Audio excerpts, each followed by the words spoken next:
ദൈവത്തിൻ്റെ അളവറ്റ കരുണയും കൃപയും പരിപാലനവും സൂക്ഷിപ്പും നമ്മുടെ ജീവിതത്തിന് വേണ്ടുന്ന എല്ലാ നന്മകളും നൽകി തന്ന് ദൈവം നമ്മെ നടത്തുന്നു.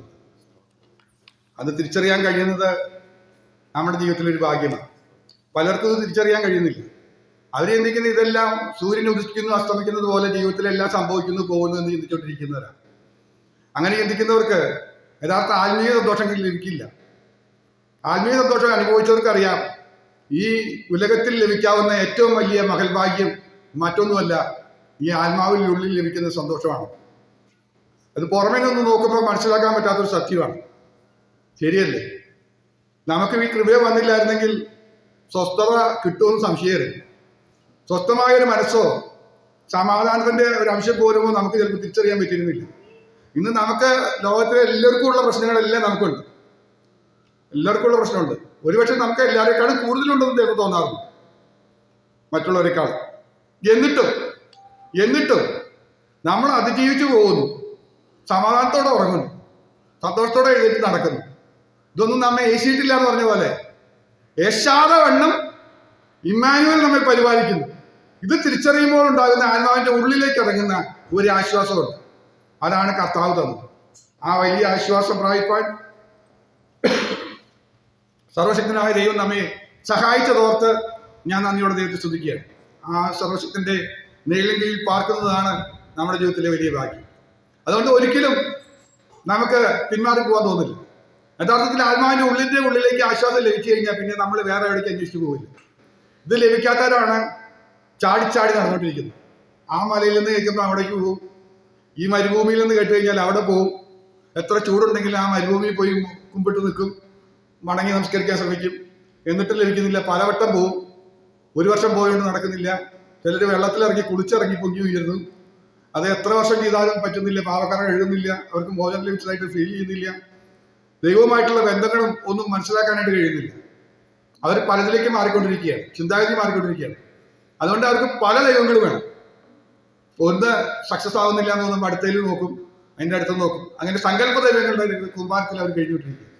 എന്നാൽ നമ്മുടെ ദൈവം നമ്മളോട് സംസാരിക്കുന്ന ദൈവമാണ്, ഇടപെടുന്ന ദൈവമാണ്, നമുക്ക് വേണ്ടുന്നതെല്ലാം നൽകി തരുന്ന ദൈവമാണ്. ആ ദൈവത്തെ ഓർത്ത് ശ്രദ്ധിക്കുകയാണ്. കഴിഞ്ഞ ദിവസങ്ങളിൽ നമ്മൾ ചിന്തിച്ച താലന്തുകളുടെ ഉപമയാണ് നമ്മൾ പഠിക്കാനായിട്ട് തുടങ്ങിയത്.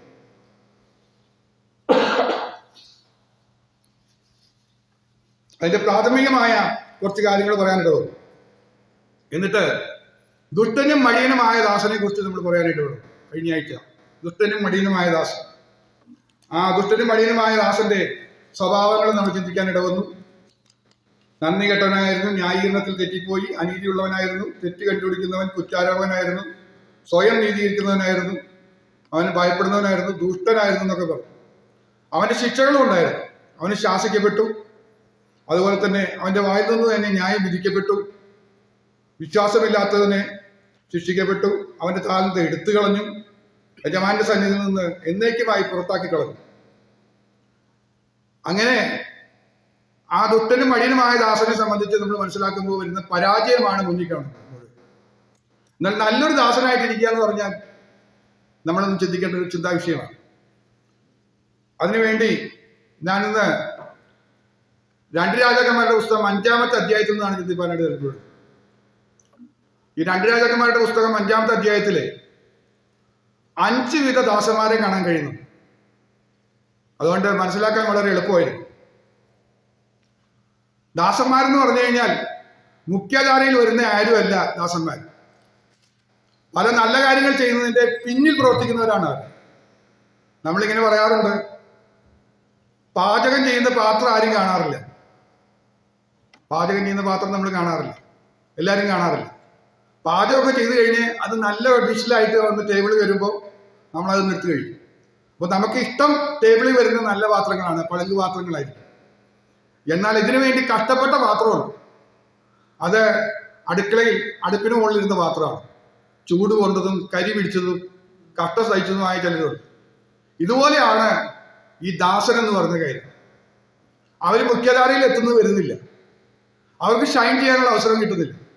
അതുകൊണ്ട് തന്നെ എന്താ സംഭവിക്കുന്നത് വെച്ച് കഴിഞ്ഞാൽ നമുക്കും അത് വലിയ താല്പര്യമില്ല.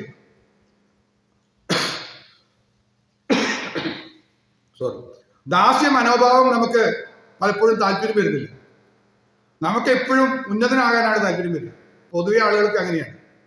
ഞാൻ പലപ്പോഴും ശ്രദ്ധിച്ചിട്ടുള്ളൊരു കാര്യമുണ്ട്.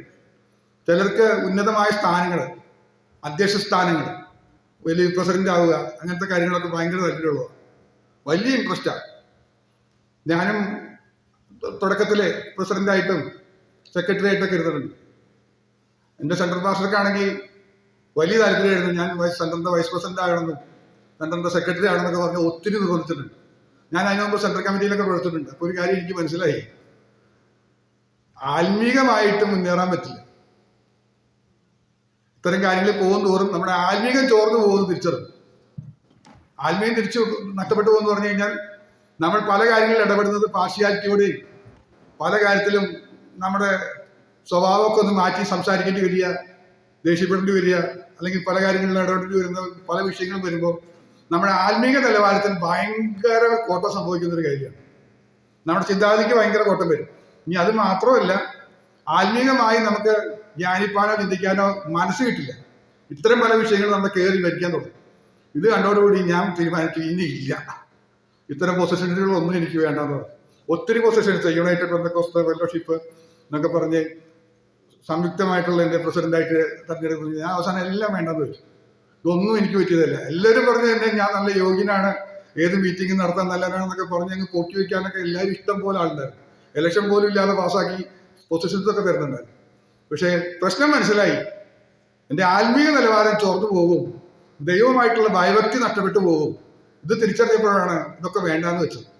അന്ന് കിട്ടുന്ന സ്ഥാനവും മാനവും ഒന്നും വേണ്ടാന്ന് വെച്ചത്. കർത്താവ് എന്നെ ആക്കി വെച്ച വയലിൽ സൃഷ്ടിക്കുക, ഒരു ദാസനായി, എളിയ ദാസനായി പ്രവർത്തിക്കുക എന്നുള്ളതാണ് ചിന്ത വന്നത്. അതുകൊണ്ട് എന്നെ ഏൽപ്പിച്ച സഭയുടെ ശുശ്രൂഷയിൽ മാത്രമായിരുന്നു കോൺസെൻട്രേഷൻ കൊടുത്തിരുന്നത്. സഭയുടെ ശുശ്രൂഷയിൽ മാത്രം. അവിടെ എന്നെ ഏൽപ്പിച്ച ദൗത്യം ചെയ്യുക എന്നുള്ളതായിരുന്നു. അതിന് മാക്സിമം ഞാൻ പരിശ്രമിക്കുകയായിരുന്നു ചെയ്തുകൊണ്ടിരുന്നത്.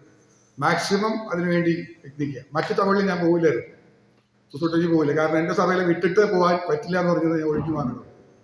കാരണം നമ്മുടെ സഭയിലുള്ള അതേ ഡേറ്റിൽ തന്നെയായിരിക്കും മറ്റു സഭകളിലും മീറ്റിംഗ് ഒന്ന് വിളിക്കുന്നത്. എൻ്റെ സഭയിൽ വിട്ടിട്ട് ഞാൻ പോകില്ല എന്നുള്ളത്. കാരണം അതൊരു മനസ്സിൽ പ്രയാസമാണ്. എന്നെ ഏൽപ്പിച്ച ദൗത്യത്തിൽ ഞാൻ വിട്ടിട്ട് പോകുന്നത് ശരിയല്ല എന്ന് തോന്നുന്ന രീതിയിൽ. അപ്പൊ അതിനുവേണ്ടി ഒത്തിരി ജാഗരിക്കുകയും പ്രാർത്ഥിക്കുകയൊക്കെ ചെയ്യും. ഇപ്പോഴും ഞാനൊന്ന് ഉറക്കത്തിൽ നിന്ന് ഉണർന്നു കഴിഞ്ഞാൽ നമ്മുടെ സഭയിലെ ഓരോ കുടുംബങ്ങളെയും മനസ്സിൽ കൊണ്ടുവരും, അവർക്ക് വേണ്ടി പ്രാർത്ഥിച്ചുകൊണ്ട് കിടക്കും. കാരണം അതൊരു ഭാരമാണ്. അവരുടെ വിഷയങ്ങളൊക്കെ എന്നെ അലട്ടിക്കൊണ്ടിരിക്കും. അവരുടെ ഭാരം ചിലപ്പോൾ ഞാൻ കരഞ്ഞു പോകും, അവരോടൊപ്പം ഞാനായിപ്പോവും. ഇപ്പോഴും എനിക്ക് പറയുമ്പോൾ ഒക്കെ പേടിയാണ്. എനിക്ക് അത്രത്തോളം താങ്ങാനുള്ള കപ്പാസിറ്റി ഒന്നുമില്ല. എൻ്റെ മനസ്സ് ഞാനത് ഇടറിപ്പോവും, കരഞ്ഞ് പ്രാർത്ഥിക്കും, അവരൊക്കെ വേണ്ടി നിലവിളിക്കും. അപ്പോൾ കർത്താവ് എനിക്ക് ആലോചനകൾ തരും, എന്നെ ആശ്വസിപ്പിക്കും. അവർക്ക് ആശ്വസിപ്പിക്കുന്ന പോലെ തന്നെ, നിങ്ങളെ ആശ്വസിപ്പിക്കുന്ന പോലെ തന്നെ ദൈവം എന്നെ ആശ്വസിപ്പിക്കും. എന്നെ ആശ്വസിച്ചിട്ട് പറയും ഇങ്ങനെയാണെന്ന് ഇതൊക്കെ പറഞ്ഞ് മനസ്സിലാക്കി തരും. അപ്പോഴാണ് ഒരു ആശ്വാസം ലഭിക്കുന്നത്. ആ ലഭിക്കുന്ന ആശ്വാസത്തിൽ നിന്നാണ് തിരുവനന്തപുരത്തിന്റെ ചിന്ത കിട്ടുന്നത്, കർത്താവ് എന്നോട് ഇടപെടുന്നത്. അതാണ് ഓരോ ആഴ്ചയും വിളമ്പുന്നത്. അല്ലാതെ ഒരു സ്റ്റഡി മെറ്റീരിയൽ എടുത്തു വന്ന് പഠിപ്പിക്കാനോ പഠിക്കാനോ അല്ല ഉദ്ദേശിക്കുന്നത്. കാരണം അതാണ്.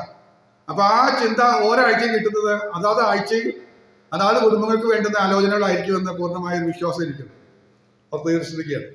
അപ്പോ ഈ അടുക്കളയിലിരിക്കുന്ന പാത്രം കട്ട സഹിക്കുന്നത് പോലെ ദൈവമക്കളെ, ഒരു ദാസനാവാൻ മനസ്സുണ്ടെങ്കിൽ അത് ഭയങ്കര പ്രയാസമുള്ള കാര്യമാണ്. യാക്കോബും യൂദയൊക്കെ പറഞ്ഞത് നിങ്ങൾ കർത്താവിന്റെ ദാസന്മാരെന്ന് പറയാൻ അവർ ധൈര്യപ്പെട്ടു.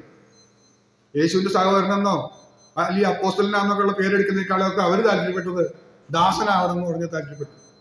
ദാസൻ എന്ന് പറഞ്ഞു കഴിഞ്ഞാൽ മീതെ ആളുണ്ട്, അവര് പറയുന്നത് ചെയ്യുക, അവർക്ക് വേണ്ടി അധ്വാനിക്കുക, കിട്ടിയത് വാങ്ങുക. ഒന്നും പ്രതീക്ഷിച്ചല്ല പല ദാസന്മാരും ചെയ്തു.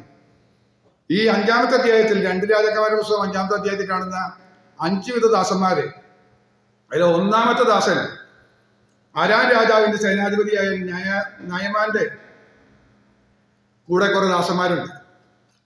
നയമാൻ പോകുമ്പോൾ കൂടെ പോകാനും കാര്യങ്ങളൊക്കെ ആയിട്ട് പോവാം. അതേപോലെ തന്നെ രാജാവിന്റെ ദാസനായിരുന്നു നയമാൻ. പിന്നെ നയമാന്റെ ഭാര്യയുടെ ദാസി ഉണ്ടായിരുന്നു, അല്ലേ? ഒരു ബാലിക്കാരത്തി ഉണ്ടായിരുന്നു. പിന്നെ അതിൽ കാണുന്ന ദൈവത്തിന്റെ ദാസനായ ഏലീശയെ കാണാൻ പറ്റും. പിന്നെ ഏലീശയുടെ ദാസനായ ഗേഹസിയെ കാണാൻ പറ്റും. അങ്ങനെ 5 വിധ ദാസന്മാരാണ് ഈ അധ്യായത്തിൽ തന്നെ കാണാനായിട്ട് കഴിയും. ഇവരെക്കുറിച്ച് ജസ്റ്റ് ഒന്നിങ്ങനെ ഓടിച്ചൊന്ന് ചിന്തിച്ച് പോകാനായിട്ട് കഴിയും. അരാം രാജാവിന്റെ ഒന്നാമത് ചിന്തിക്കാൻ പോകുന്നത് നയമാനെ കുറിച്ചാണ്. നയമാൻ രാജാവിന്റെ ദാസനായിരുന്നു. സേനാപതിയായിട്ട് രാജാവിന് വേണ്ടി പ്രയത്നിക്കുന്ന ഒരു ദാസനായിരുന്നു നയമാൻ. പക്ഷെ ഒരു പ്രശ്നമുണ്ട്. നയമാൻ പരാക്രമശാലിയാണെങ്കിലും കുഷ്ഠരോഗിയായിരുന്നു. അത് ഞാൻ അത്ഭുതപ്പെട്ടു പോയി. കാണത്തക്ക വിധത്തിൽ കുഷ്ഠരോഗം ഉണ്ടായിരുന്നു എന്ന് തോന്നുന്നില്ല. അങ്ങനെയാണെങ്കിൽ കൂടെ നടക്കുകയും ഒന്നും പറ്റില്ലായിരുന്നു.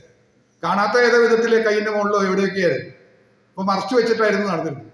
വീട്ടിലുള്ളവർക്കറിയാം, എല്ലാവർക്കും അറിയില്ല എന്നുള്ളൊരു കണ്ടീഷനായിരുന്നു. എന്നാലും ചിലപ്പോൾ നമ്മൾ വായിക്കുമ്പോൾ തോന്നും അറിയാമായിരുന്നു തോന്നുന്നുണ്ട്. ഇല്ലെങ്കിൽ അങ്ങോട്ട് പോകാനും ഇവരൊക്കെ കൂടെ ഒരുമിച്ച് പോവുകയൊക്കെ ചെയ്യുമ്പോൾ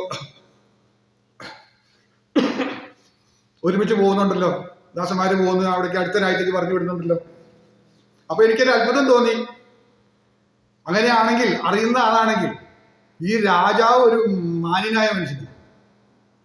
ഈ കുഷ്ഠരോഗിയെ പിടിച്ച് തൻ്റെ കൂടെ നടക്കാനും തൻ്റെ സേനാധിപതിയായി വെക്കാനും ആ മനുഷ്യൻ കാണിച്ച ഒരു സന്മനസ് കാണുന്നുണ്ട്. ഇത് നമുക്കൊരു ആത്മീക ചിന്തയിലേക്ക് എടുക്കാൻ പറ്റും. നമുക്കൊരു ഉന്നത പൊസിഷൻ തരിക എന്ന് വിചാരിച്ചു. രാജാവ് ഒരു ഉന്നത പൊസിഷൻ തരിക, അതിൽ അഹങ്കരിക്കാൻ നമുക്ക് വകുപ്പില്ല. രാജാവ് എന്ന് പറഞ്ഞാൽ നമ്മുടെ രാജാതി രാജാവ്, നമ്മുടെ കർത്താതി കർത്താവ് നമുക്കൊരു ആത്മീയമായ ഒരു പൊസിഷൻ തന്നു. അവിടെ ആ പൊസിഷനിൽ ഞാൻ എത്തിയെങ്കിൽ എനിക്ക് അവിടെ അഹങ്കരിക്കാൻ വകയില്ല. രാജാവിന്റെ ദയ കൊണ്ടാണ് ഞാൻ അവിടെ ആയിരിക്കുന്നത്. ശരിക്കും നോക്കിയാൽ എന്നിൽ പാപത്തിന്റെ പുഷ്ടമുണ്ട്. ഒരു ആത്മീയ ശുശ്രൂഷ ചെയ്യാനുള്ള അധികാരമോ അതിനുള്ള വിശുദ്ധിയോ എന്നിൽ കാണുന്നില്ല. രാജാവിനതറിയാം. നീ അത്ര വിശുദ്ധനല്ല. ഞാൻ വിചാരിച്ചതുപോലെ ഒരു രാജാവിന് ചേർന്ന ഒരു ദാസനായി നിൽക്കാനുള്ള ഒരു യോഗ്യത നിനക്കില്ല. ഇതറിയാം രാജാവിന്. എന്നിട്ടും രാജാവ് നിന്നെ വിശ്വസനെന്ന് എണ്ണി ശുശ്രൂഷ ഏൽപ്പിക്കുക. എന്തിനു വേണ്ടിയിട്ടാണെന്നറിയാമോ ഏൽപ്പിക്കുന്നത്? നീ രാജാവിനോടൊപ്പം പൊരുതാൻ വേണ്ടിയാണ്. സേനാധിപതിയാ, സൈന്യത്തിന്റെ അധിപതിയായിട്ടാണ് വെക്കുന്നത്. ഒന്നുകൂടെ പറഞ്ഞാൽ, നമ്മിൽ പോരായ്മകളൊക്കെ ഉണ്ടായിട്ടും കുറവശങ്ങൾ ഉണ്ടായിട്ടും രാജാവ് നമ്മെ ശുശ്രൂഷയ്ക്ക് ആക്കി വയ്ക്കുന്നത് ഒരു സാധാരണ ശുശ്രൂഷയ്ക്കല്ല, യുദ്ധസേവ ചെയ്യാനാണ് നമ്മളെ നിർത്തുന്നത്. ഒന്നുകൂടെ പറഞ്ഞാൽ, അന്ധകാര ശക്തിയോട് പോരാടി പടവെട്ടുവാൻ നാം രാജാവിന്റെ സ്ഥാനാപതിയായി നിൽക്കേണ്ടവനാണ് പൊസിഷൻ തരുന്നത്. ഒരു സഭയുടെ ശുശ്രൂഷകനായിട്ട് നിർത്തുമ്പോഴും ഒരു അധികാര സ്ഥാനത്ത് കൊണ്ടുവന്ന് നിർത്തുമ്പോഴും എന്നിൽ ഭരിക്കേണ്ട ഒരു ചിന്തയുണ്ട്, എന്നിൽ പോരായ്മയുണ്ട്. 1 വട്ടമോ 2 വട്ടമോ 3 വട്ടമോ കുളിച്ചാൽ പോലും മാറാത്ത വിധത്തിൽ പാപക്കറ കുഴപ്പങ്ങൾ എന്നിലുണ്ട്. കോപവും ദേഷ്യവും പലതും എന്നിലുണ്ട്. ഇതെല്ലാം ഉണ്ടായിട്ടും എന്നെ ഇവിടെ നിർത്തിയത് ദൈവത്തിന്റെ കരുണ കൊണ്ടാണ്, രാജാവിന്റെ കരുണ കൊണ്ടാണ്. എന്നിട്ട് എന്നോട് പറയാ, പോരാടിക്കോളാൻ പറയുക. പിന്നിൽ ആരുണ്ട്? രാജാവുണ്ട്. അതുകൊണ്ടാണ് പലപ്പോഴും അന്ധകാര ശക്തിയെ കീഴടക്കി ജയിക്കാൻ കഴിയുന്നത്. ഇല്ലെങ്കിൽ നമ്മൾ പരാജയപ്പെട്ടു പോകുമായിരുന്നു. ഈ ശുശ്രൂഷയിൽ നമ്മൾ വിജയിക്കില്ലായിരുന്നു. എന്നിട്ടും വിജയിക്കാൻ കാരണം എന്താ? രാജാവ് പിന്നിലുണ്ട്. അറിയുന്ന രാജാവ് പിന്നിലുണ്ട്. വേണ്ടുന്ന ആയുധങ്ങൾ നൽകി തരികയാണ്. വേണ്ടുന്ന സപ്പോർട്ട് പിന്നിൽ തരികയാണ്. നിന്റെ പിന്നാലതാ ഞാൻ 5000 പറഞ്ഞു വിടുന്നു, 10,000 പേരെ പറഞ്ഞു വിടുന്നു എന്ന് പറഞ്ഞ് സപ്പോർട്ട് തരികയാണ്. ആ സപ്പോർട്ടിന്റെ ബലത്തിലാണ് ജയിക്കാൻ പറ്റുന്നത്. അപ്പോൾ ദൈവം നമ്മെക്കുറിച്ച് ആക്കി വെക്കാൻ ആഗ്രഹിക്കുന്ന ഒരു പൊസിഷൻ തന്നെയാണ് ഒരു സൈന്യാധിപനായി, ഒരു നല്ല പടയാളിയായി അവന് വേണ്ടി യുദ്ധസേവ ചെയ്യാൻ വേണ്ടി നമ്മെ ആക്കി വെക്കുന്നത്. പക്ഷെ ഒരു കാര്യം മനസ്സിലാക്കണം, നാം അവന് ദാസനാണെന്ന് പറഞ്ഞ് ഒരിക്കലും എന്തോ പൊസിഷൻ ലഭിച്ചു എന്ന് പറഞ്ഞ് അഹങ്കരിക്കാൻ നമുക്ക് വകുപ്പില്ല. നമുക്ക് യോഗ്യതയില്ല. ആയതുകൊണ്ടാണ് ആ അയോഗ്യത മനസ്സിലാക്കി തന്നെയാണ് നമ്മെ ആക്കി വെച്ചിരിക്കുന്നത്. ഒരു പ്രത്യേകത നിങ്ങൾ ശ്രദ്ധിച്ചിട്ടുണ്ടോന്നും അറിയില്ല, കുഷ്ഠരോഗിയെ സൗഖ്യമാക്കിയെന്ന് ബൈബിളിൽ എഴുതിയിട്ടില്ല. ശുദ്ധമാക്കലാണ്. കുഷ്ഠരോഗിയെ സൗഖ്യമാക്കലില്ല എന്ന് പറഞ്ഞൊരു രോഗം സൗഖ്യമാക്കുന്ന പോലെ എല്ലാവരും എഴുതിയിരിക്കുന്നു. അവരെ ശുദ്ധരാക്കുകയാണ്. ഇതാണ് നമുക്ക് ആവശ്യമായിട്ടിരിക്കുന്നത്. അപ്പൊ ഒരു ദാസന് വേണ്ടുന്ന ഏറ്റവും അത്യാവശ്യമായി വേണ്ടുന്ന ഒരു ക്വാളിറ്റി ഞാൻ പറയാം, ശുദ്ധീകരണം തന്നെയാണ്. കർത്താവിൻ്റെ ഒരു ദാസനായിട്ടിരിക്കണമോ, ശുദ്ധീകരണം വേണം. ഇതിനു വേണ്ടിയൊരു വഴി ഒരുങ്ങിയത് ചരിത്രമാണ് അവിടെ പറയുന്നത്. നമ്മൾ പിന്നീട് ബാക്കിയുള്ളവരും കൂടെ പഠിക്കുമ്പോൾ നമ്മൾ മനസ്സിലാക്കാം, നമുക്ക് അറിയാവുന്ന കാര്യമാണ്. നായ്മാൻ എലീശയുടെ അടുത്ത് പോകുന്നതും, അന്ന് പഴയ നിയമകാലത്ത് അങ്ങനെ കുഷ്ഠരോഗം സൗഖ്യമാക്കിയ കഥകളൊന്നും ആർക്കും അറിയില്ല. ആ സമയത്താണ് പോകുന്നതും വിശ്വാസത്തോടെ പോകുന്നതും സൗഖ്യം പ്രാപിക്കുകയൊക്കെ ചെയ്തു. എന്ന് പറഞ്ഞാൽ ദൈവം നമ്മെ പൊസിഷനാക്കി വെച്ച് നമ്മെ തള്ളിക്കളയുകയല്ല, നമ്മെ ശുദ്ധീകരിച്ചെടുക്കാൻ വേണ്ടി അവസരങ്ങൾ നൽകി തരികയും ചില അഭിഷക്ത ശുശ്രൂഷകളുടെ ഇടയിൽ, ചില പ്രവാചക ശുശ്രൂഷകളുടെ ഇടയിൽ നമ്മെ അവൻ ശുദ്ധീകരിച്ച് വീണ്ടും മാന്യനാക്കി, വീണ്ടും സമൂഹത്തിന്റെ മുന്നിൽ, ദേശത്തിന്റെ മുന്നിൽ, സഭയുടെ മുന്നിൽ ദൈവം നമ്മെ ആക്കി വയ്ക്കും. അത് മനസ്സിലാക്കിക്കൊണ്ട് കർത്താവേ എന്നെ അങ്ങയുടെ ദാസനായി എടുക്കണമെന്ന് പറഞ്ഞ് പ്രാർത്ഥിക്കാൻ നമുക്ക് അവകാശമുണ്ട്. ഇത് തിരിച്ചറിയുന്ന ദൈവമക്കളെ ധൈര്യമായി പറഞ്ഞു, കർത്താവെ എൻ്റെ അയോഗ്യത നോക്കിയിട്ടല്ല, എൻ്റെ അയോഗ്യത തിരിച്ചറിയുന്ന ദൈവമേ എന്നെ അംഗീകരിക്കണമേ എന്ന് പറഞ്ഞത് അവന്റെ കയ്യിലൊന്ന് ഏൽപ്പിച്ചു കൊടുത്താൽ അവൻ നമ്മെ മാനപാത്രമാക്കി മാറ്റും. മാന്യമായ ഒരു പൊസിഷൻ നൽകി തന്നിട്ട് ആ മാന്യത നമ്മിൽ കളഞ്ഞു കുളിക്കുന്നതാണ് പലപ്പോഴും സംഭവിക്കുന്നത്. ഒരു ശുശ്രൂഷകനായിട്ട് ദൈവം നമ്മെ നിയമിച്ചാൽ, ആക്കി വെച്ചാൽ, സ്ഥാനത്താക്കി വെച്ചാൽ, ഞാൻ അതിൽ വിശ്വസ്തനല്ലെങ്കിൽ ആ മാന്യത നഷ്ടപ്പെടും. എന്നെ ആളുകൾ അംഗീകരിക്കില്ല. ഞാൻ കുറേ കർത്തദാസന്മാരുമായിട്ട് സംസാരിക്കാറുണ്ട് കൂട്ടത്തില്ല. അപ്പോൾ വിവിധ സഭകളിലെ കർത്തദാസന്മാരായിട്ട് സംസാരിക്കാറുണ്ട്. അപ്പോൾ എനിക്ക് ഏറ്റവും അത്ഭുതം തോന്നാറ് പെന്തക്കോസ്ത് മിഷനിലെ പാസ്റ്റർമാരെ എനിക്ക് വലിയ ബഹുമാനം തോന്നാറുണ്ട്. കാരണം അവരുടെ ഭരണ രീതി വളരെ ശ്രേഷ്ഠകരമാണ്. എന്ന് പറഞ്ഞു കഴിഞ്ഞാൽ അവർ പറഞ്ഞതിനപ്പുറത്ത് ഒരു വിശ്വാസി അനങ്ങില്ല. എനിക്ക് അത്ഭുതം തോന്നി. അപ്പോൾ ഞാൻ കർത്തദാസനോട് ചോദിച്ചു, നിങ്ങൾ ഈ സഭ ഭരിച്ചു കൊണ്ടുപോകുന്നത് ഭയങ്കര അത്ഭുതമാണ്. സഭയിലെ പാസ്റ്റർ പറയാണ്, എല്ലാ വിശ്വാസികളും അടുത്ത ആഴ്ച 1000 രൂപ വീതം ഡൊണേഷൻ കൊണ്ടുവരുമെന്ന് പറഞ്ഞാൽ കടം മേടിച്ചിട്ടായാലും സകല വിശ്വാസികൾ 1000 രൂപ കൊണ്ടുവരും. അത് 1 ലക്ഷം പറഞ്ഞാലേ അവർ കൊണ്ടുവരും. അത്ഭുതപ്പെടുന്നു നോക്കി. വെള്ളവസ്ത്രം ഇടാതെ ഒരാൾ അകത്ത് കയറാൻ സമ്മതിക്കില്ല. കല്യാണത്തിന്റെ ഡ്രസ്സിന്റെ സമയത്ത് മാറ്റിയിടണമെന്ന് പറഞ്ഞാൽ അതൊക്കെ അതേപടി അനുസരിക്കും. ഇതൊക്കെ കണ്ടപ്പോൾ എനിക്ക് ഭയങ്കര അത്ഭുതത്തോടെ ഞാൻ ആ കർത്തദാസനോട്, അവിടുത്തെ ഒരു ദൈവദാസനോട് ചോദിച്ചു. അപ്പോൾ ആ ദൈവദാസൻ പറഞ്ഞു, എന്നൊരു കാര്യമുണ്ട് സാമ്യം പറഞ്ഞു. എന്താണെന്ന് ചോദിച്ചപ്പോൾ പറഞ്ഞു, നിങ്ങളുടെ പാസ്റ്റർമാരും ഞങ്ങളുടെ പാസ്റ്റർമാരും തമ്മിൽ വ്യത്യാസം ഉണ്ടെന്ന് പറഞ്ഞു. ചോദിച്ചു, എന്താ എല്ലാവരും പാസ്റ്റർമാരല്ലേ, ബൈബിൾ പഠിച്ചു വരും. അതിൽ പറഞ്ഞു, വിശ്വാസിയും പാസ്റ്ററും തമ്മിൽ വ്യത്യാസം വേണമെന്ന് പറഞ്ഞു. ഞാൻ പറഞ്ഞു മനസ്സിലായില്ല എന്ന് പറഞ്ഞു. നിങ്ങളുടെ സഭയിലെ പാസ്റ്റർ വിശ്വാസിയും തമ്മിൽ എന്താ വ്യത്യാസം എന്ന് ചോദിച്ചത്. അതായത് ഞാനും ഇവിടെ ഇരിക്കുന്ന വിശ്വാസിയും തമ്മിൽ എന്താ വ്യത്യാസം എന്ന് ചോദിച്ചു. അപ്പോഴും ഞാനത് ചിന്തിക്കേണ്ടതാണ്. ഞാനും വിശ്വാസിയും തമ്മിൽ വലിയ വ്യത്യാസമൊന്നുമില്ല. വിശ്വാസി ഇപ്പുറത്തിരിക്കുന്നു, ഞാൻ ഇപ്പുറത്തേക്ക് നിൽക്കുന്നൊന്നും അല്ലാതെ വ്യത്യാസമൊന്നും കാണാനില്ല. വിശ്വാസിയും പാസ്റ്ററും വേണമെങ്കിൽ ഒരുമിച്ച് ജോലി ചെയ്യുന്നു. ഞായറാഴ്ച വന്ന് ഞാൻ വലിയ അവരെ ആത്മീയമായി ഉപദേശിക്കാനായിട്ട് നിൽക്കുന്നു. ഇതെന്ത് വ്യത്യാസം? അവർക്ക് അംഗീകരിക്കാൻ പറ്റുന്നില്ല. അപ്പൊ അവര് പറഞ്ഞു, ഞങ്ങളുടെ സാധാരണ വിശ്വാസിയെ പോലെ അല്ല ഞങ്ങളുടെ പാസ്റ്റർമാർ. എന്താ എന്റെ കാരണം ചോദിച്ചപ്പോ അദ്ദേഹം പറഞ്ഞു, ഞങ്ങൾ വസ്ത്രധാരണത്തിൽ മാറി. ഞാൻ ഞായറാഴ്ച മാത്രമല്ല ഷർട്ട് ഇടുകയും അല്ലാത്ത ദിവസം ടീഷർട്ട് ഇട്ട് നടക്കുകയും ചെയ്യുന്ന പോലെ അവർ നടക്കില്ല. അവർക്ക് എന്നും ഒരേ ഡ്രസ്സാണ്. പറഞ്ഞു, ദേവദാസൻ പറഞ്ഞു, എനിക്ക് എന്നും ഒരേ ഡ്രസ്സാണ്. വട്ടക്കഴുത്ത്, ഫുൾ കൈ ജുബ, ആ വെള്ളവസ്ത്രം അല്ലാതെ നിങ്ങൾക്ക് പുറത്തിറങ്ങി നടക്കാൻ പറ്റില്ല. കാരണം നിങ്ങൾ വ്യത്യസ്തരാണ്. ഇനി അത് മാത്രമല്ല, അദ്ദേഹം പറഞ്ഞു ഒരു കാര്യം കൂടെ പറഞ്ഞു, കുടുംബവും കുടുംബചിന്തകളും കൊണ്ട് നടക്കുന്നവരാണ് എല്ലാ വിശ്വാസികളും. ഞങ്ങൾക്ക് ആ ചിന്തയില്ല എന്ന് പറഞ്ഞു. അദ്ദേഹം പറഞ്ഞു, അതിനൊരു കാരണം പറഞ്ഞു, നിങ്ങൾ ഒന്നെങ്കിൽ വിവാഹിതരല്ല, ഇനി അഥവാ ആണെങ്കിൽ തന്നെ കുടുംബമുള്ളവനാണെങ്കിൽ കുടുംബത്തെ മാറ്റി നിർത്തി സഭയുടെ ഭരണത്തിൽ മാത്രം ഏകാഗ്രതയോടെ ഇരിക്കുന്ന ആൾക്കാർ. ഇതിനൊരു വാക്യം പറഞ്ഞു, മനുഷ്യരാ ഷണ്ണന്മാരാക്കിയ ഷണ്ണന്മാരും ഉണ്ട്, ദൈവരാജ്യ നിമിത്തം ഷണ്ണന്മാരായ ഷണ്ണന്മാരും ഉണ്ട്. നിങ്ങൾ ദൈവരാജ്യ നിമിത്തം ഷണ്ണന്മാരായ ഷണ്ണന്മാരാണ്. അങ്ങനെ ഞങ്ങളുടെ ജീവിതത്തിൽ മറ്റുള്ളവരിൽ നിന്ന് വ്യത്യസ്തരാകാൻ വേണ്ടിയിട്ടാണ് അങ്ങനെ ജീവിക്കുന്നത്. അങ്ങനെ നിങ്ങൾ പ്രാർത്ഥനയിലും വചനധ്യാനത്തിലും മാത്രം ഏകാഗ്രതയോടെ മുന്നോട്ട് പോകുമ്പോൾ നിങ്ങൾ സാധാരണ വീടുകളിൽ പാർക്കാതെ ഞങ്ങളുടെ ത്വൈത്വങ്ങളിൽ നിർബന്ധങ്ങൾ കാര്യങ്ങളുണ്ട്. കൃത്യസമയത്ത് പ്രാർത്ഥന ചട്ടങ്ങൾ ക്രമീകരണങ്ങളൊക്കെ. അവിടെ ടി വിയോ മറ്റോ കാര്യങ്ങളോ ഒന്നുമില്ല.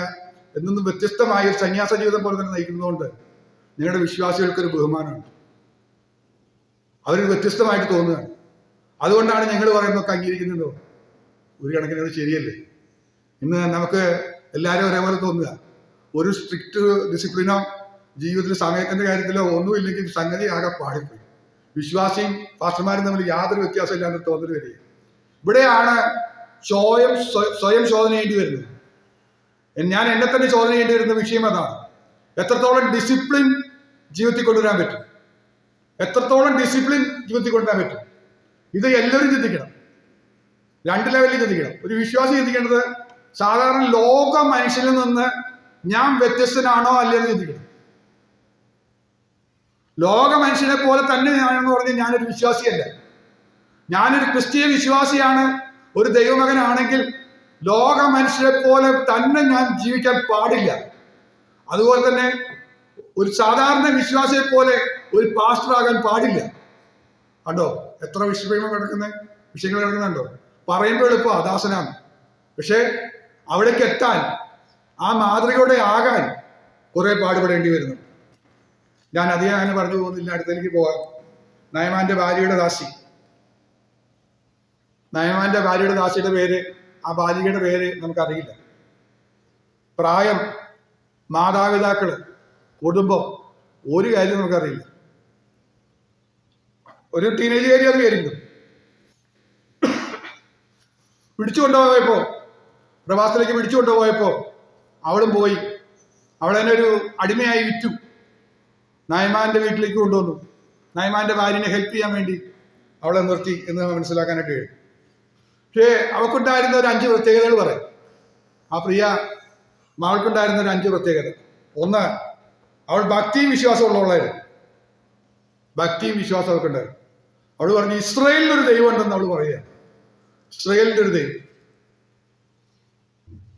അവിടെ ഇസ്രായേലിലെ പ്രവാചകന്മാരിൽ അവർക്ക് വിശ്വാസം. എലീശ ഒരു പ്രവാചകനാണ്, അത് ദൈവത്താലുള്ള പ്രവാചകനാണെന്ന് പറഞ്ഞ വിശ്വാസം അവർക്ക് ഉണ്ടായിരുന്നു. ആ വിശ്വാസം എന്ന് പറഞ്ഞു കഴിഞ്ഞാൽ ഭയങ്കര അത്ഭുതം തോന്നുന്ന വിശ്വാസമാണ്. ഇവിടെ സാക്ഷ്യം പറയാ പ്രവാചകനെ കുറിച്ച്. അവിടെ പോയാ പ്രവാചകൻ സൗഖ്യാക്കുന്നൊക്കെ പറയുക. എന്നാ എലീശ ഒരു കുഷ്ഠരോഗിയെ അതിനു മുമ്പ് സൗഖ്യമാക്കിയിട്ടില്ല. അങ്ങനെ ഒരു സംഭവം തന്നെ ചരിത്രത്തിലില്ല. അപ്പൊ അവളുടെ വിശ്വാസം ഒന്ന് ഓർത്തു നോക്കി. എങ്ങനെയും വിശ്വാസം വന്നേ?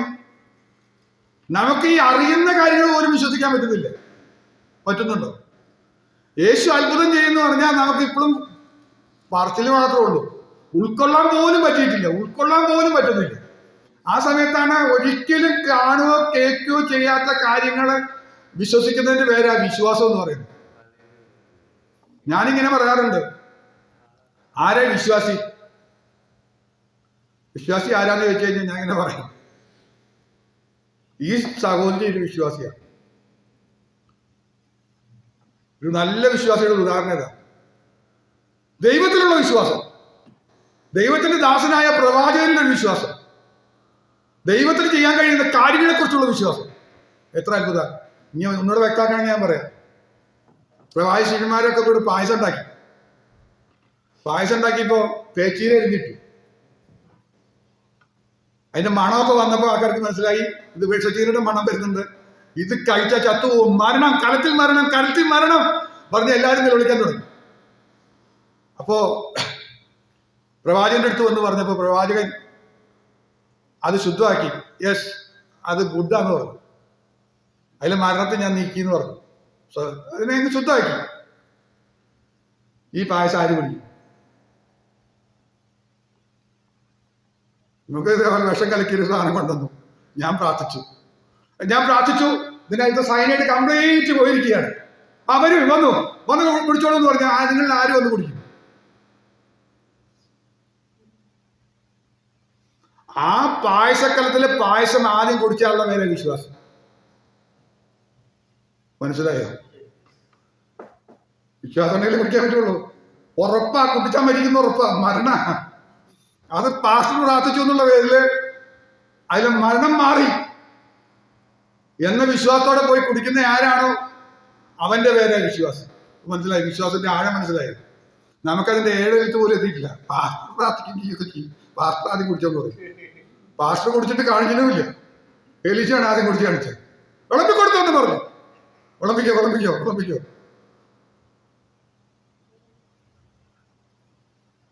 നമുക്ക് ഒരാളെ വിശ്വാസമില്ല. അത് മനുഷ്യരിൽ വിചാരിച്ച് നമ്മളങ്ങ് ക്ഷമിക്കുന്നു വിചാരിച്ചു. എന്റെ കർത്താവ് പറഞ്ഞൊന്ന് ബോധ്യം വന്നാൽ പോലും നമുക്ക് വിശ്വസിക്കാൻ പറ്റില്ല. എന്നിട്ട് നമ്മുടെ പേരെന്താ? വിശ്വാസം. ഇതാണ് നമ്മുടെ പരാതി. അവിടെയാണ് ഈ ബാലികയുടെ വിശ്വാസത്തെ കുറിച്ച് പറയാനായിട്ട് കഴിയുന്നത്. ഭക്തിയും വിശ്വാസവും അവളിൽ പ്രത്യക്ഷമായി കാണുകയാണ്. എങ്ങനെയാ ഭക്തിയും വിശ്വാസം അവളെ കാണുന്നതെന്ന് ഞാൻ അത്ഭുതപ്പെട്ടു പോയി. അവൾക്ക് അനുകൂലമായ ഒരു സാഹചര്യമില്ല. നല്ലൊരു കുടുംബത്തില് അപ്പനും അമ്മയുടെയും കൂടെ വളരാൻ അവൾക്ക് കഴിഞ്ഞിട്ടില്ല. അവളുടെ സ്വപ്നങ്ങൾ സാക്ഷാത്കരിക്കാനുള്ള ഒരു സാധ്യത അവിടെ ഇല്ല. ഒരു നന്മയും അവൾക്ക് കിട്ടുന്നില്ല. അടിമപ്പണി ചെയ്യാന്നല്ലാതെ ഒരു പണിയും അവൾക്ക് വേറെ ഒന്നും അവളുടെ മുന്നിലില്ല. നമുക്ക് എല്ലാം നന്മ കിട്ടിയിട്ടും നമുക്ക് ഭക്തി ജീവിക്കാൻ പറ്റുന്നില്ല. നമുക്ക് ഇപ്പോഴുള്ള നന്മയിൽ നിന്ന് ചിലത് മാറ്റിയാൽ, ചോദ്യം കേട്ടോ, ഇന്ന് നമ്മൾ അനുഭവിക്കുന്ന നന്മയിൽ നിന്ന് ചിലത് മാറ്റിയാൽ, നമ്മുടെ ജോലി ഒന്ന് മാറ്റിയാൽ, നമ്മുടെ സമ്പത്തൊന്ന് നഷ്ടപ്പെടുത്തിയാൽ, ആരോഗ്യത്തിൽ ചെറിയ വ്യത്യാസം വന്നാൽ, ഒന്ന് തൊട്ടാൽ നമ്മുടെ വിശ്വാസം എവിടെ പോകുന്നു ആലോചിച്ചാൽ മതി. പ്രാർത്ഥിപ്പിക്കുകയോ പ്രാർത്ഥനയ്ക്ക് പോവുകയോ ഒക്കെ ഒന്ന് നമ്മളൊന്ന് ചോദിക്കുന്നത് മതി. ഒരരത്ത് പോലും ഉണ്ടാകില്ല. യോബിനെ ജീവിതത്തിൽ നിന്ന് എല്ലാം മാറ്റിയിട്ട് നോക്കി, അവൻ ഭക്തനെന്ന് തെളിയിച്ചു. നമ്മൾ ചിന്തിക്കുക, കർത്താവ് എന്തിനാ ഇടയ്ക്ക് ഇങ്ങനെയൊക്കെ ചിലത് തരണമെന്ന് ചോദിക്കുമ്പോൾ കർത്താവ് ആഗ്രഹിക്കുന്നതെന്ന് അറിയോ? നിന്നെ ഒരു വിശ്വാസിയാക്കാൻ വേണ്ടിയാണ്. എല്ലാ സുഖങ്ങളും അങ്ങനെ സൽകൃതിയൊക്കെ മറ്റേ കോടീശ്വരന്മാർക്ക് കൊടുക്കുന്നത് പോലെ നമ്മൾ സ്വപ്നം കണ്ടോണ്ടിരിക്കുക. കർത്താവ് തരില്ല കേട്ടോ. നല്ല വിശ്വാസിയാകാൻ വേണ്ടി കർത്താവ് നിന്നെ സ്നേഹിക്കുന്നെങ്കിൽ ഇതെല്ലാം കൂടെ തരുമെന്ന് ആരും പ്രതീക്ഷിക്കണ്ട. ജീവിതത്തിൽ ചില കഷ്ടങ്ങള്, സഹനത്തിന് ചില വഴികൾ കർത്താവ് തുറന്നു വെച്ചിരിക്കുന്നത് എന്തിനാന്ന് ചോദിച്ചാൽ നിന്നെ ഒരു വിശ്വാസിയാക്കാൻ വേണ്ടിയാ. ഇപ്പൊ നമ്മൾ അനുഭവിക്കുമ്പോൾ വിശ്വാസിയൊന്നും അല്ലാതെ ന്യൂട്രലടിച്ച് നടക്കുക. ഇന്നല്ലെങ്കിൽ നാളെ നാം ഈ ലോകം വിട്ടു പോകുന്നതിന്റെ ഇടയ്ക്ക് തന്നെ പലവട്ടം അവൻ നമ്മെ പരീക്ഷിക്കും, നമ്മെ പരിശോധിക്കും. പൊന്നുപോലെ പുറത്തു വരണം. എങ്കിലേ ആ തീയിൽ ശോധനയുടെ സമയത്ത് നമ്മൾ ശോഭിക്കുള്ളൂ. അപ്പൊ അതിനു വേണ്ടി നമ്മൾ നിർത്തിയിരിക്കുക. ആ കാര്യങ്ങൾ നമ്മൾ മനസ്സിലാക്കണം. അടുത്തത് ആ സഹോദരി കണ്ട മറ്റൊരു കാര്യം, അവസരം തക്കത്തിൽ ഉപയോഗിച്ചോളാം.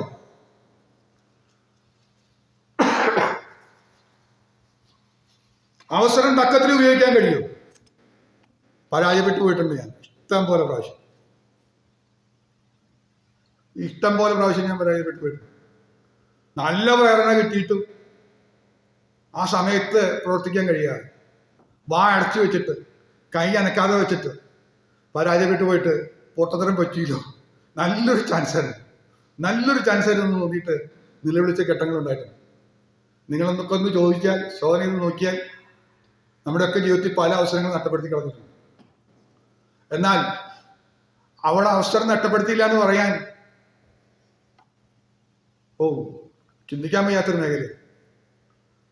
സൗഖ്യമാക്കാൻ അവർക്ക് കഴിയില്ല, കൊണ്ടുപോകാൻ പ്രാപ്തിയില്ല. ഈ പ്രവാചകനെ പരിചയപ്പെടുത്താൻ മാത്രമേ പറ്റുള്ളൂ. അത് യജമാനത്തോട് പറഞ്ഞു. എന്ത് തരത്തിലാ പറഞ്ഞു? അപ്പൊ നിനക്കറിയാലേടി, നീ എന്റെ കെട്ടിയോനെ കുട്ടരോഗാന്ന് പറഞ്ഞ് കളിയാക്കാൻ വേണ്ടി നടക്കല്ലേ. എങ്ങനെയൊക്കെ പ്രതികരിക്കുന്ന അറിഞ്ഞൂടാ. ഈ യജമാനത്തെ എങ്ങനെയൊക്കെ പ്രതികരിക്കുന്ന അറിഞ്ഞൂടാ. പക്ഷെ അവർക്കൊരു കാര്യം നല്ല ധൈര്യത്തോടെ അറിയാം. ഈ സമയത്ത് ഞാൻ പറയണം. കാരണം ആ മനുഷ്യൻ വല്ലാതെ വ്യസനിക്കുന്നുണ്ട്. ആ കുടുംബത്തിലെ ഏറ്റവും വലിയ ദുഃഖം അതാണ്. ആ ദുഃഖത്തിന്റെ സമയത്ത് ആശ്വാസം പകരാൻ ഞാൻ വിശ്വസിക്കുന്ന ദൈവത്തിന് കഴിയാതിരിക്കില്ലെന്നൊരു ഉറപ്പ്. നമുക്ക് ആ ഉറപ്പില്ല. നമുക്കിപ്പോഴും ഉറപ്പില്ല. നമ്മുടെ വീട്ടില് നമ്മൾ അനുഭവിക്കുന്ന ദുഃഖത്തിന് പരിഹാരം വരുത്താൻ ഞാൻ വിശ്വസിക്കുന്ന ദൈവത്തിന് കഴിയുന്ന പോലും നമ്മൾ വിശ്വസിക്കുന്നില്ല. നമുക്ക് ആ വിശ്വാസം ഒന്നും എത്തിയിട്ടില്ലെന്നേ.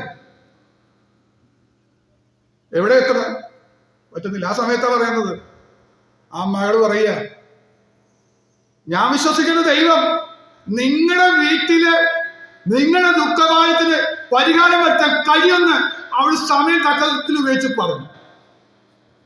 നമ്മളെക്കുറിച്ചുള്ള ദൗത്യം അതാണ്. എനിക്ക് ഇത്രയെന്ന് പറയാൻ സമയമുള്ളൂ. ഞാൻ വാക്കുകളെ നിർത്താൻ പോവാ. ഇത്രയേ ഉള്ളൂ സമയം. യജമാനത്തിയോടും ധൈര്യത്തോടെ പറഞ്ഞു. നമ്മൾ ചിലരോടും പറയാൻ പറ്റുന്നുണ്ടോ? നമ്മുടെ കൂടെ ജോലി ചെയ്യുന്ന, നമ്മുടെ പ്രിയപ്പെട്ടവർ ദുഃഖം അനുഭവിക്കുന്ന ഫ്രണ്ട്സായിട്ട്, റിലേറ്റീവ്സായിട്ട് പലരും നമ്മുടെ കൂടെ ഉണ്ട്. അവരുടെ ദുഃഖങ്ങൾ നമുക്കറിയാം. പക്ഷേ നമ്മിൽ വിശ്വാസം ഇല്ലാത്ത കാരണം, ധൈര്യം ഇല്ലാത്ത കാരണം, സമയം ഉപയോഗിക്കാൻ അറിയാത്തതുകൊണ്ട് ഒരു ദിവസം പോലും, ഒരു തവണ പോലും ധൈര്യത്തോടെ നിന്റെ പ്രശ്നത്തിന് എന്റെ ദൈവം പരിഹാരം വരുത്തുമെന്ന് പറയാൻ നമുക്ക് പറ്റിയിട്ടില്ല. ഇത്ര പരാജയം കിടക്കുന്നത്. ഇവിടെ ഒന്ന് തിരിച്ചു വരാനായിട്ട് ഈ ദിവസങ്ങളിൽ ദൈവം നമുക്ക് ബലപ്പെടുത്തട്ടെ. ഫോൺ നമുക്കുണ്ട്, ഫോണിൽ വിളിച്ചു പറയാൻ പറ്റും, ടെസ്റ്റ് ചെയ്യാൻ പറ്റും, ഒക്കെ പറ്റും. ഒരു ആശ്വാസവചനം പോലും പറയാനോ അവരോടൊന്നും പറയാനോ ഒന്നും കഴിയാതെ നമ്മൾ വരുമ്പോൾ നമ്മൾ ഏത് ദാസിയാ, ഏത് ദാസനാണെന്ന് ആലോചിച്ചു. ദാസനെ കുറിച്ചുള്ള ദൈവത്തിന്റെ സങ്കല്പമായി പറഞ്ഞത്, നിന്നൊരു ദാസിയാക്കി കർത്താവിന്റെ ദാസനായി കാണാൻ വേണ്ടി ദൈവം കണ്ടുവച്ചിരിക്കുന്ന വഴിയാണിത്. അതോർത്ത്